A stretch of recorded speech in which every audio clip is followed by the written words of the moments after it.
ஆண்டவரும் அருமை இரட்சகருமா இருக்கிற இயேசு கிறிஸ்துவின் ஆச்சரியமான நாமத்தில் தினமும் கர்த்தருடைய சத்தத்தை கேட்டுக்கொண்டிருக்கிற என்னுடைய பிள்ளைகளை வாழ்த்துகிறேன், ஆசீர்வதிக்கிறேன். நீங்கள் ஆசீர்வதிக்கப்பட்டவர்கள். எந்த நாளிலும் கூட கர்த்தர் உங்களை பார்த்து சொல்லி கொண்டிருக்கிற ஒரு வார்த்தை, எதிரான சூழ்நிலைகளும் மாறும்னு ஆண்டவர் சொல்லுகிறார். நம்முடைய வாழ்க்கையில் மாறும் என்கிற விசுவாசம் நமக்கு வேணும். இன்றைக்கி நிறைய பேர் சொல்வது, என்ன மாறிடும், என்ன நடந்துடும், ஒன்றுமே நடக்காது என்று சொல்லி அவருடைய வாழ்க்கையில் அவிசுவாசத்துக்கு இடம் கொடுக்கறது நிமித்தம்தான் கர்த்தர் நம்முடைய வாழ்க்கையில் கிரியை செய்ய முடியாதபடிக்கு என்ன செய்யப்படுகிறது, காணப்படுகிறது.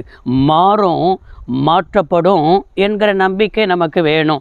ஆண்டவர் என்ன சொல்கிறார்? சங்கீதம் 14ஆம் சங்கீதம் 7வது வசனத்தில், கர்த்தர் தமது ஜனத்தின் சிறையிருப்பை திருப்பும் பொழுது யாக்கோப்புக்கு களிப்பும் இஸ்ரவேலுக்கு மகிழ்ச்சியும் உண்டாகும்.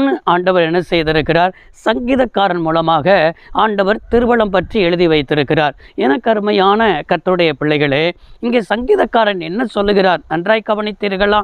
கர்த்தர் தமது ஜனத்தின் சிறையிருப்பை திருப்பும் பொழுது, இந்த சிறையிருப்பு நமக்கு நாமே சிறையிருப்புக்குள்ள என்ன செய்வோம்? போட்டுக்கொள்கிற சிறையிருப்பும் உண்டு. கர்த்தரே சிறையிருப்பை அனுமதிக்கிறதும் உண்டு. பிசாசு சிறையிருப்பை கொண்டு வருகிறதும் உண்டு. இந்த சிறையிருப்பு எப்படி வந்தது, ஏன் வந்தது என்று நம்மளால் ஒவ்வொருவரும் நிதானித்தறிய வேண்டும். எனக்கு அருமையானவர்களே, இஸ்ரவேல் ஜனங்களை கண்ணோக்கி பாருங்கள். ஏன் சிறையிருப்பு, பாபிலோன் என்கிற சிறையிருப்புக்கு ஆண்டவர் அனுப்பினார் என்றால், கர்த்தரை மறந்தார்கள், கர்த்தரை விட்டுவிட்டார்கள், நியாயப்பிரமாணத்தை விட்டார்கள், பாவத்திற்கு பின்னாக, உலகத்திற்கு பின்னாக ஓடினார்கள். அதனால தான் 70 வருஷம் பாபிலோன் என்கிற சிறையிருப்புக்கே ஆண்டவர் என்ன செய்தார்? அனுப்பினார். இரக்கமுள்ள தேவன் சிறையிருப்புக்கு அனுப்பினாலும் தம்முடைய தீர்க்கதரிசியாக இருக்கிற தானியேலை அனுப்பினார். எசேக்கியேலை ஆண்டவர் என்ன செய்தார்? அனுப்பினார். அனுப்பி கர்த்தருடைய வார்த்தையை அந்த ஜனங்களுக்கு முன்னுரைத்து கொண்டே இருந்தார். அதே போல இந்த வார்த்தையை நீங்கள் எங்கெங்கே உட்கார்ந்து கேட்டுக்கொண்டிருக்கிறீர்களோ உங்களை பார்த்து தான் ஆண்டவர் சொல்கிற ஒரு வார்த்தை. இன்றைக்கு நீங்கள் செயல்பட முடியாத அளவுக்கு ஒரு சிறையிருப்பில் வாழ்ந்து கொண்டிருக்கிறதாக நான் பார்க்கிறேன். ஜெபிக்க முடியாத சிறையிருப்பு இருக்கிறது, பரிசுத்தமாக வாழ முடியாத சிறையிருப்பு இருக்கிறது, தேவனுக்கு அடுத்த காரியத்தில் உண்மையாக இருக்க முடியாத அளவுக்கு எத்தனையோ சிறையிருப்பு இருக்கிறது. நீங்கள் விரும்பினதை செய்யாதபடி நீங்கள் வெறுக்கிறதையே செய்கிறதான அப்படிப்பட்டதான சிறையிருப்புக்கு நேராக நீங்கள் தள்ளப்பட்டிருக்கிறதாக என் ஆண்டவர் ஆவியில் காண்பிக்கிறார். அப்படி என்றால் நீங்கள் செய்ய வேண்டியது என்ன செய்யணும்னா, எங்க வசனத்தை பாருங்கள். கர்த்தர் தமது ஜனத்தின் சிறையிருப்பை திருப்பும் பொழுது, இந்த சிறையிருப்பு திருப்புவதற்கு நீங்கள் தேவனை நோக்கி ஜெபிக்கிறவர்களாக இருக்க வேண்டும்.